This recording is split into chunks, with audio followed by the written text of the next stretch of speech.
This is the Apple Podcast Preview, Hurrem, Sultan, or Roxelana, Empress of the East, Ottoman History Podcast. This is available. I will leave the website regarding this for transcription purposes.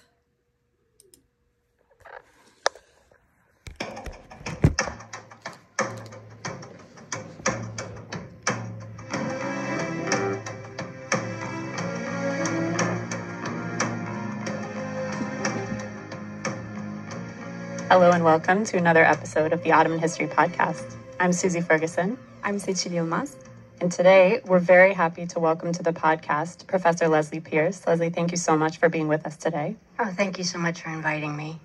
Professor Pierce is Professor of History and an associate member in Middle Eastern and Islamic Studies at New York University.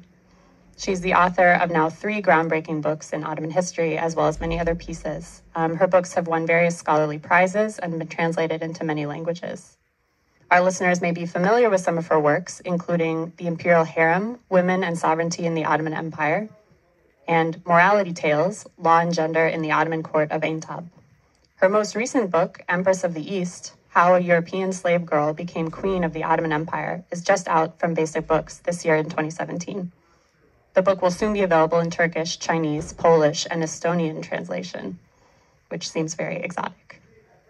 So today we're gonna take up the figure at the center of the newest book, the eponymous Empress of the East, Roxelana, also known as Hurrem Sultan, who was chief consort and then legal wife of Ottoman Sultan Süleyman I, often called the Magnificent, who ruled the Ottoman Empire from 1520 to 1566.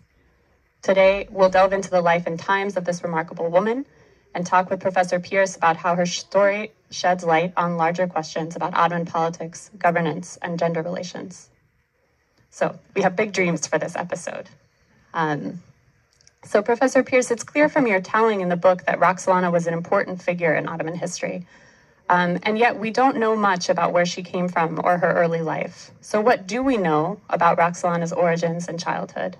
Well, as you say, we don't know much. I mean, the one thing we do know, and I say in the book, is that her family was almost undoubtedly Christian because of this pattern that the Ottomans were employing at the time of taking and using Christian males and females, converting them, training them, and the most promising them take on important roles. So she's one of those persons. I think it's pretty sure that she came from what was called Ruthenia in the day, and probably from what is today the Western Ukraine. There's no proof of that, but that seems to be plausible. So that's what I wrote in the book. So how did she then probably make her way to Istanbul and to the court? The one thing we do know is that she was captured, enslaved, and somehow made it to Istanbul. But again, like her origins, that's not entirely clear. So I'm assuming in the book that she was taken by Tatar slave raiders. There's no proof, direct proof, but there's enough contextual evidence. How she actually got to Istanbul is not clear. The pattern, which other scholars have shown, suggests that she may have been taken to Ochakov, which is an Ottoman center port on the Black Sea, or all the way to Kaffa, Crimean Kaffa, which is probably most likely. And again, I can't say, there's no evidence, whether she was chosen right then and there in Kaffa or Ochakov, recognized as a potentially promising individual, and was purchased by agents of the palace. On the other hand, she may just have been a common slave who made her way to Istanbul and went on the block in the slave markets. So we really don't know. And I think that's very interesting, because if she was chosen for the palace, or chosen by a slave dealer who thought she had talent and would have her trained for elite families or the palace, that suggests that she was protected from the beginning. But if she was just a common slave, good for her, and then she made it on her own. So Leslie, Roxelana had a very long trip to Istanbul, probably a very adventurous one, coming from a very small place into one of the biggest capitals of the world at the time. What is it to be Roxelana, as you can imagine and construct from your sources, the moment that she ends up in Istanbul and later being placed in one of the most gorgeous palaces of the time in Istanbul.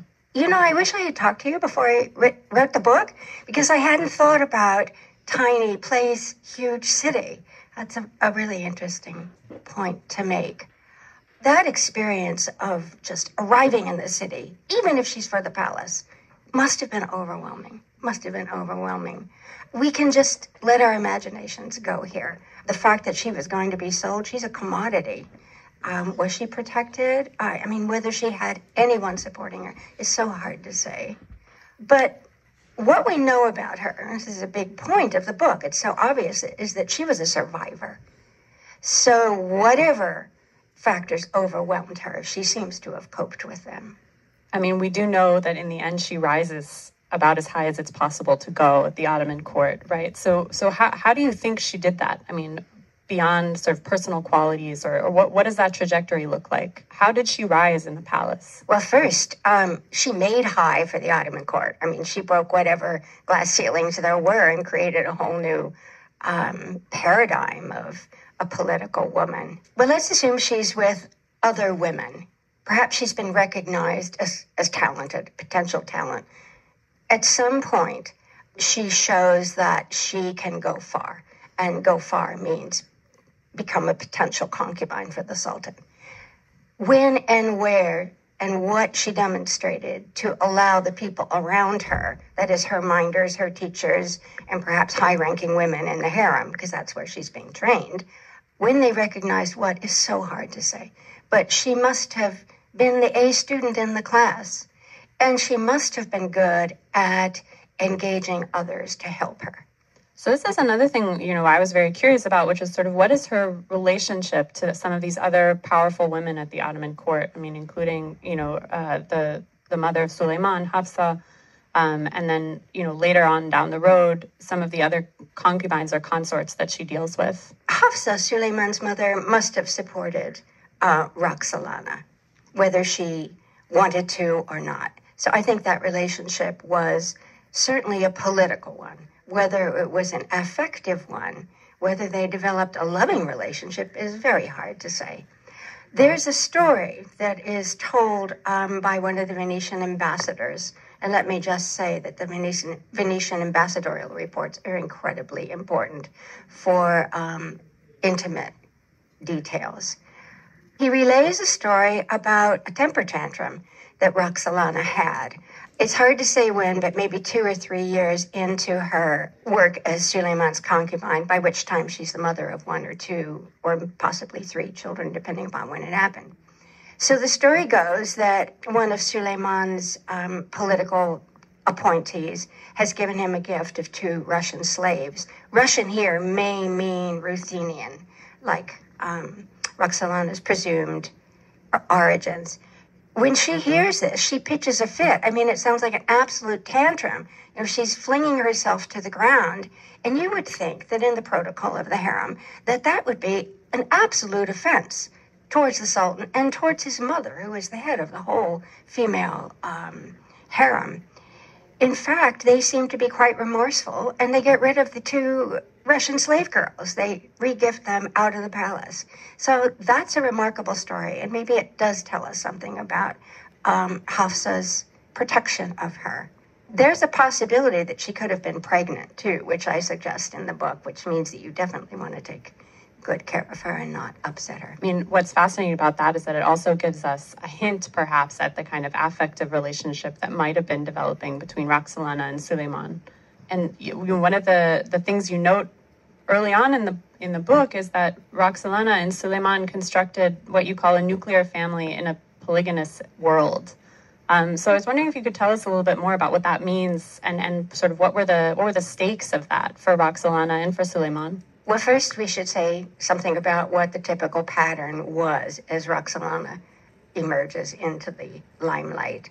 For the last 100, possibly longer than that, years before her advent, which is 1520, the royal reproduction was carried on through concubines, and the rule was that once a concubine had produced a son, she was no longer a potential concubine. Her role was to train her son to be the best possible candidate for the succession to the Sultanate. She could have a girl, she could have two daughters, a son, and then she's out. And this tells you something about the role of concubines. They're slaves, right? They come in as slaves. They learn Turkish. They learn politics. They are considered extremely important people in this process because they are entrusted with the training of a prince. So we have to recognize this tells us that this is a very valuable role, which would also tell us why somebody like Roxelana is being protected.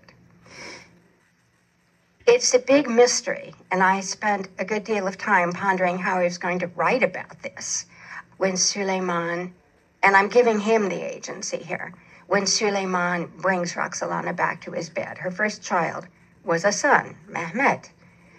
Why does that happen?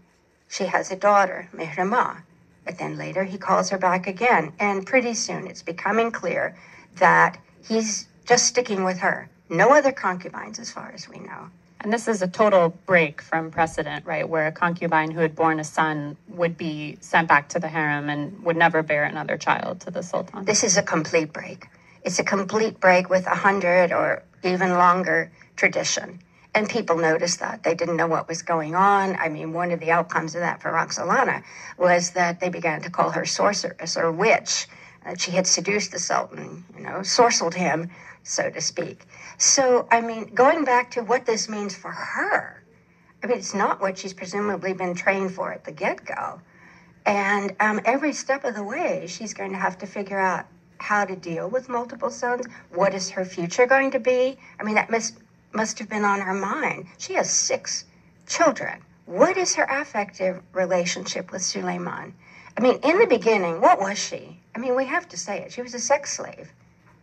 We don't use that language normally as historians, but in today's parlance, this is what she was. She was trained to be a sexual vehicle to produce a son. Whether she hated sleeping with Suleiman at the very beginning, we can't know. We just can't know. But at some point, there does seem to be a close relationship. This story that the Venetians tell about her hysterics, when she hears that Suleiman may get a new concubine, he's been given a gift, perhaps he will sleep with that woman, can suggest that she doesn't want to lose him, but it can also suggest that she's protecting her son.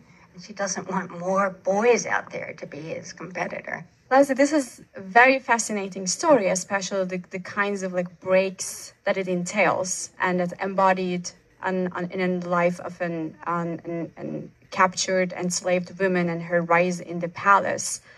And I would like to a little bit open this story to be able to contextualize what is it to be a woman and a female figure in the palace by basically looking at Roxelana's, Hafsa's, other concubines' roles in shaping politics in this particular juncture. Is that also a break?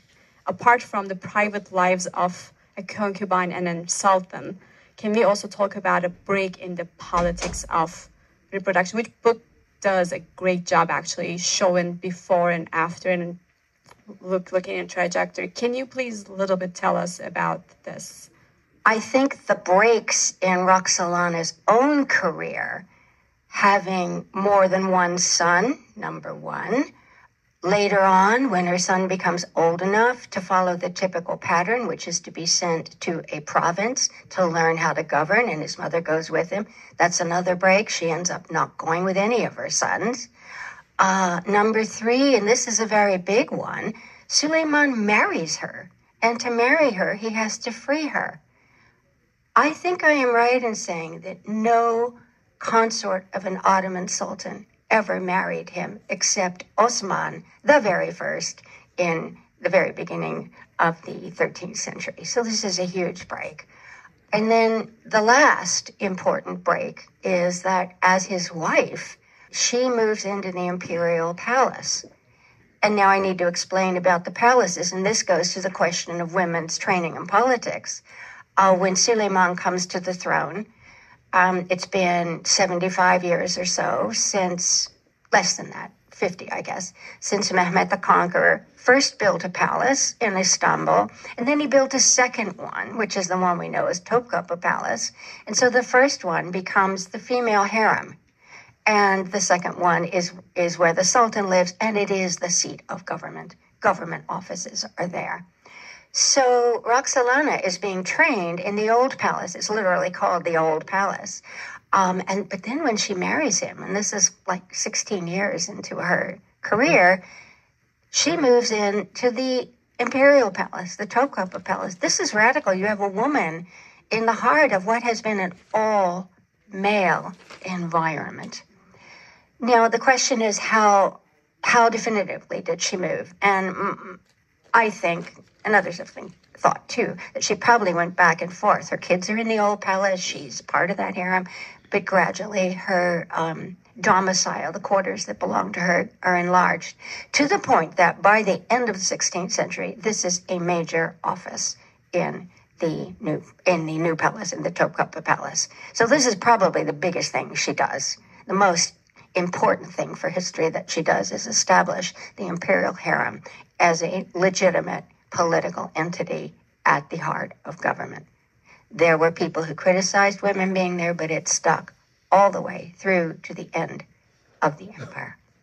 So Leslie, I want to ask you, and I don't know if this is an easy question to answer, but why did this reformulation of the relationship between Sultan and concubine change when it did the way it did? I mean, why did Suleiman take a queen, in other words? Well, first, let's say something about what Roxelana did in her career. What were some notable achievements of hers and some notable establishing of new patterns for royal women? One thing she did, and I think we're going to talk about this a little later, was that she was a very prolific philanthropist. And she built a mosque foundation, which maybe we are going to talk about. And she did then subsequently many things across the empire. That was not unusual for royal women. Royal women had built in the provinces before, but she was the first to build in Istanbul, and she was the first to have this continual career of being a super philanthropist. Less noticed, I think, is her diplomacy. All along, we've known that she corresponded with two kings of Poland. You can see that on Wikipedia. You can find the images of the letters. But she did other things too, and I think this is something I was very lucky to discover, is that she corresponded with a really important Polish queen, Bona Sforza. I won't go on with the story of Bona Sforza. I only discovered her late in writing this book when I went to a conference in Poland. But that correspondence was very important. Bona Sforza's daughter was Isabella, who we can call her Isabella of Hungary. I won't go into the details, but she was a very important figure for Suleiman's diplomacy. So the picture that you're painting here is actually of, a world of women writing to women that had real diplomatic and political import, right? And you mentioned in the book that the 16th century we could think of in some ways as an age of queens. This is the time of Mary Queen of Scots, of Anne Boleyn. I mean, so that there is this kind of moment in the 16th century where women are rising to the fore in a new way as political actors. So I wonder if you could just say a little bit more about how Roxelana fit into that world as maybe a way of helping us to understand, if not why Suleiman stuck with her, then at least why she was kind of the right woman for the times. I want to start by saying I think it's a really interesting question as to whether Suleiman or Roxelana or the two of them talking together and thinking about politics and international affairs decided she needed to take on some of the roles that other European queens. And I should also bring the Safavids in here. In Safavid Iran, their women are also, royal women are playing roles. So whether they deliberately decided her career should expand to do this, or whether it just sort of did naturally from moment to moment as need arose, or it seemed good for her to pitch in, I really don't know. I think the real payoff of her engaging with some of these roles that put her into a broader, put her onto a bigger stage in Europe and also to the East, came after her death, when her successors are picking up the innovation she made, and I'll say something about that, and really moving further. Her successors were corresponding with Elizabeth I, the Tudor queen. Can't get bigger than that, right? Exchanging gifts. They're writing with Her immediate successor is corresponding with Catherine de' Medici, and that correspondence is just amazing. Come and visit. Tell your son to do this. It's quite an amazing correspondence. Yeah. So that's I think, a fascinating way to kind of end this half of the podcast on a cliffhanger. We'll come back in a few moments and hear more about Roxelana's doings on an international stage, as well as her philanthropic work in Istanbul.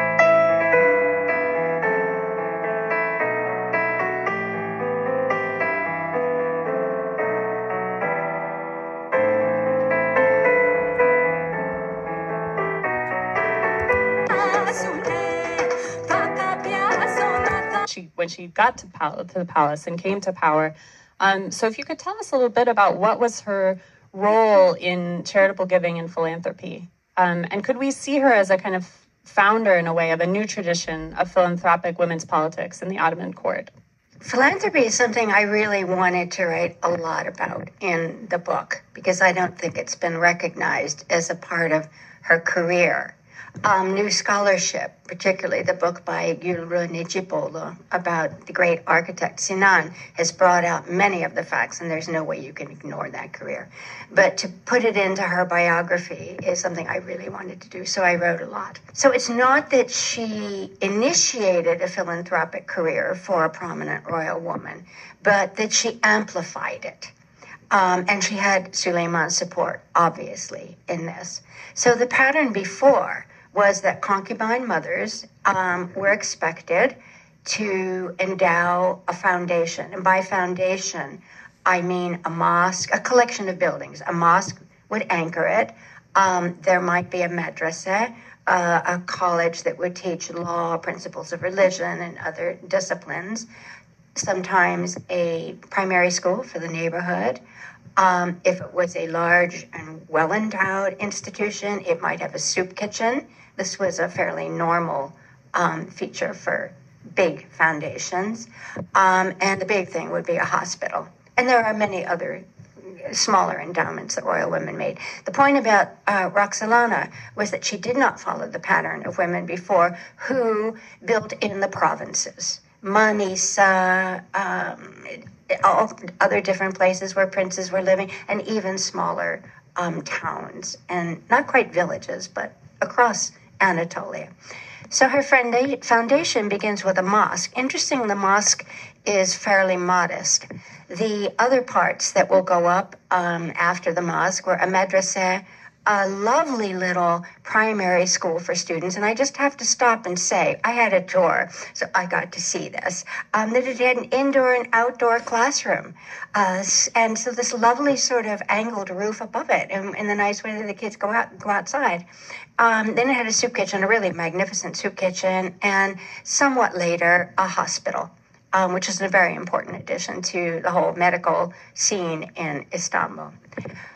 So it wasn't in a prominent location, but the point was, and this was just not Roxelana's work, it was there from the get-go when the Byzantine city was conquered in 1453, and it was in quite bad shape. I mean, the population was like 30,000 estimated, and many of the districts were just wrecked. So there's an aspect of urban development and restoration. So we have to think about this foundation as not just being these service buildings, but that it brings jobs. I really got very interested in the jobs, and so all the labor that goes on in the building of it, and then the jobs, and then it becomes a small magnet in that part. A thing you also mentioned is that this may have been the building of this complex, this mosque, hospital, school complex, may have also been part of her kind of public diplomacy to the people of Istanbul, right? That as she took on a new role in the palace, she also wanted to demonstrate outwards to the people that she was perhaps a new kind of female figure. Well, absolutely. This is the most important thing that royal women did publicly, and they gain reputations. I mean, if you go to Manisa today, you are going to see complexes were built in the 15th century, and everybody knows Husni Sultan and, Hafsa Sultan. I mean, these women's names are remembered. If these foundations had another name in the beginning, Hafsa, Suleiman's mother's foundation, was known as the Sultaniya, the imperial, but today it's Hafsa Sultan. I think two things were the goal here when women built endowments. It was to show their stature. They were powerful royal women with money to spend. But probably the most lasting and important thing is their local reputation. They did this for us. And I have to think that for Roxelana, it was the best thing she could do.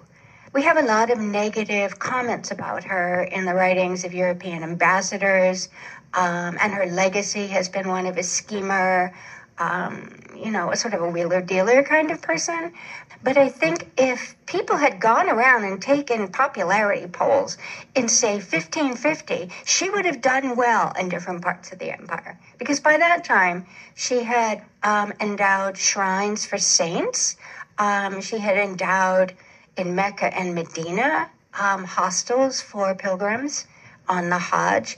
Later in her life, she built a really huge foundation in Jerusalem. So in different places, people are getting to know who she is. She's powerful, but appreciating the work that she's done. So I think she was really Suleiman's partner in this. I also have to imagine that, what a savvy woman in a way, right?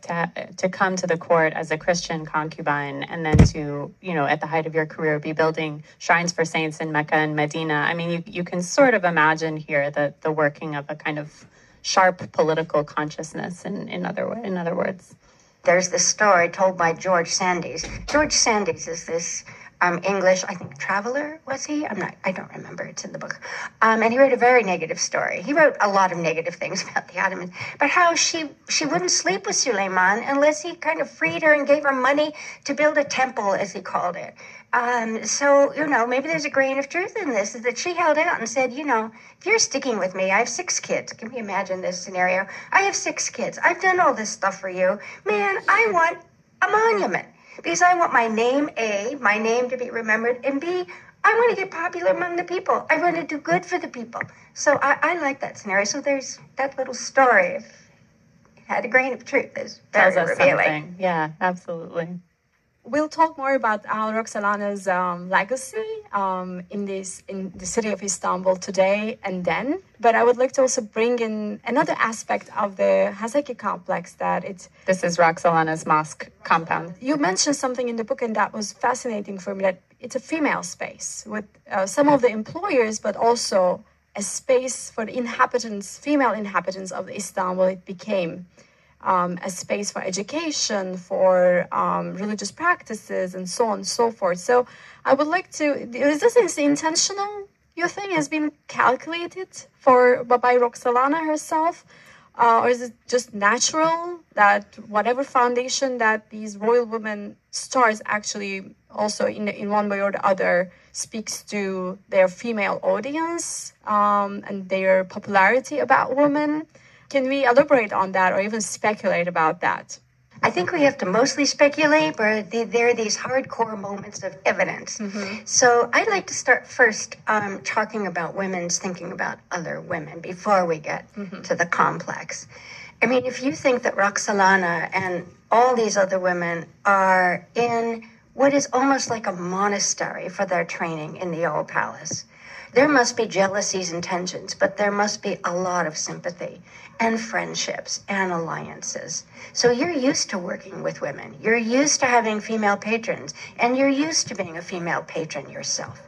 So that is the quintessential female space in the entire empire, and you come out of that. So I think that's really important to keep in mind. So when she is planning her first foundation, she's recently married, she's just moving into the palace, it's the beginning of her career. How much novelty can she introduce into her own foundation? It's hard to say which of the spaces there were accessible to women. So I'm speculating in part, but I did talk to all kinds of scholars about this.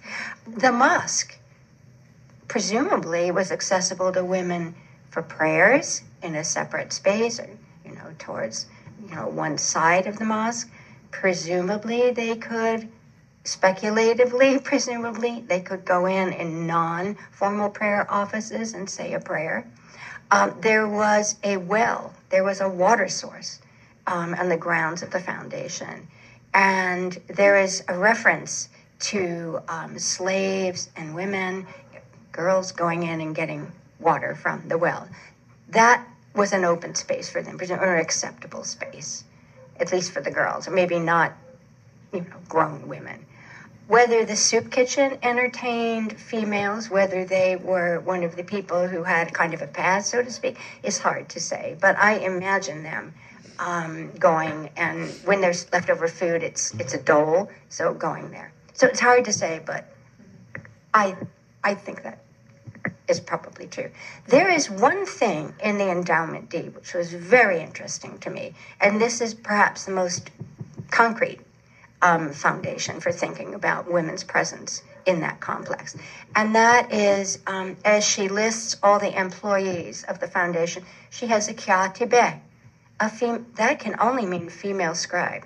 I have never heard of a katibe, a female scribe, anywhere. And again, I was writing people, have you ever heard of this? Have you ever heard of this? No. So I do need to say something, is that I did not have access to the original deed. So I was working from a text that was translating and transcribing. So somebody needs to check that, but I'm 95% sure that that's true.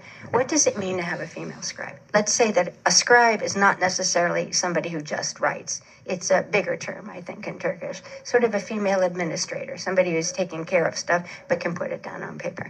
So was she housed? Did she actually work at the complex, at the foundation? I don't know. She may have been a palace woman. But what did she do? Why would you have a female?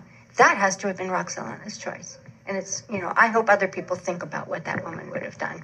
So one interesting piece of the story of Roxelana's history is that she's been kind of blamed for the execution of Suleiman's eldest son, Mustafa, who was the son of her rival co-concubine, Mahidevran.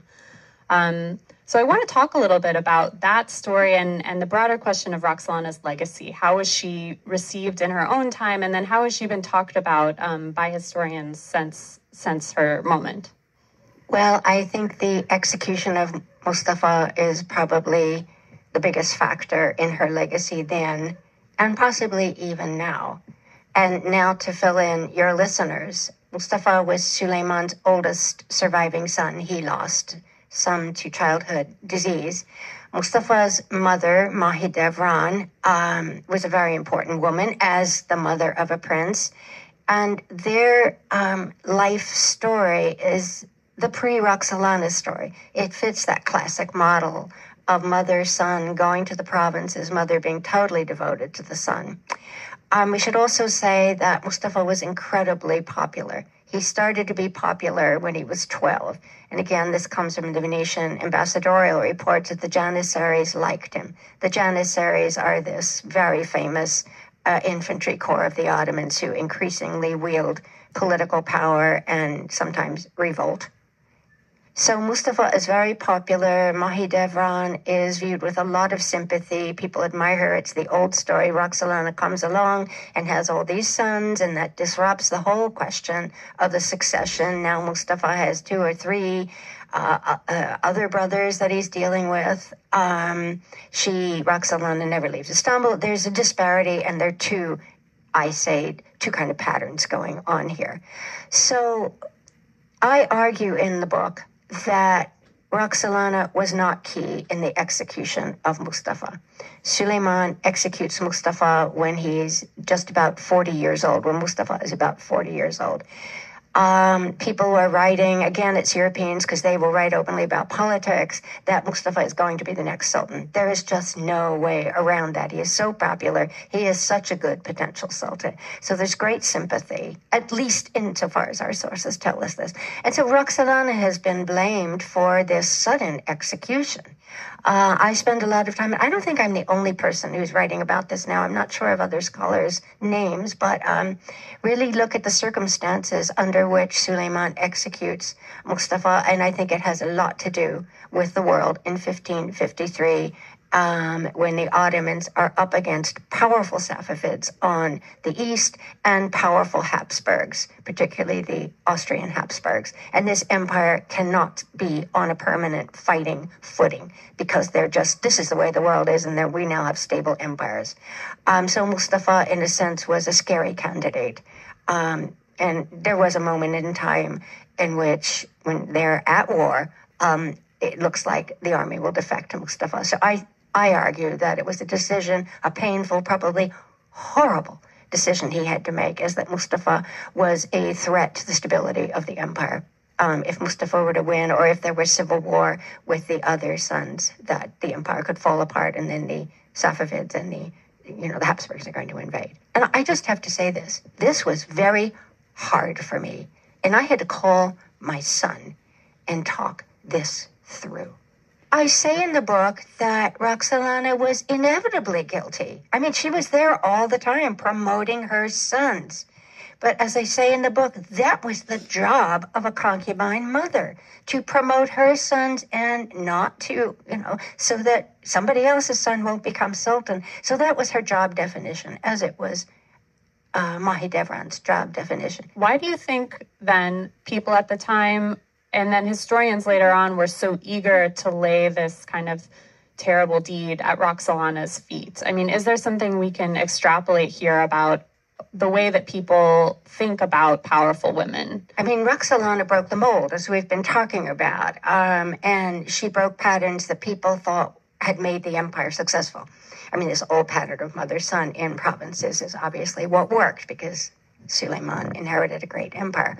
So I think you're probably right that there is natural resentment for her, and Mahidevran looks like a safer woman. And I don't know if there was a sense of women out of bounds. Roxelana had too much power, and therefore she seduced Suleiman, because no great male sultan would let a woman have this much power. I'm sure a certain amount of that is going on. I do need to say that we hear this a lot from Europeans, and whether Ottomans were saying, the Ottoman populace was saying this. They certainly loved Mustafa and admired Mahidevran, but whether they thought that Roxelana was an out-of-control female usurper, I can't say.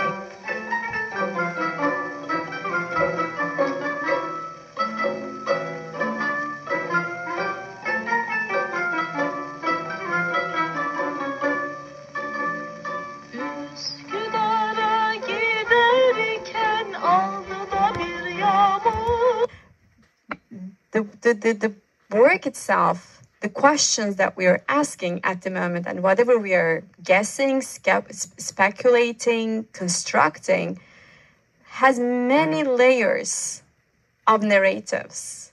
So I would like to understand, really, the ways in which Roxelana is being perceived within all these different voices on the stage, with many different spotlights on these characters saying something about Roxelana.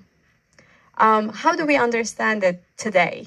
Writing this book was a challenge, because I assume and I hope that my academic colleagues will read it and maybe assign it.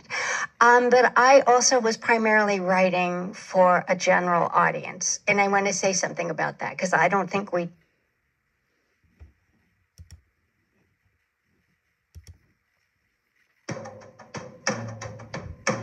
talk with Professor Pierce about how her story sheds light on larger questions about Ottoman politics, governance, and gender relations.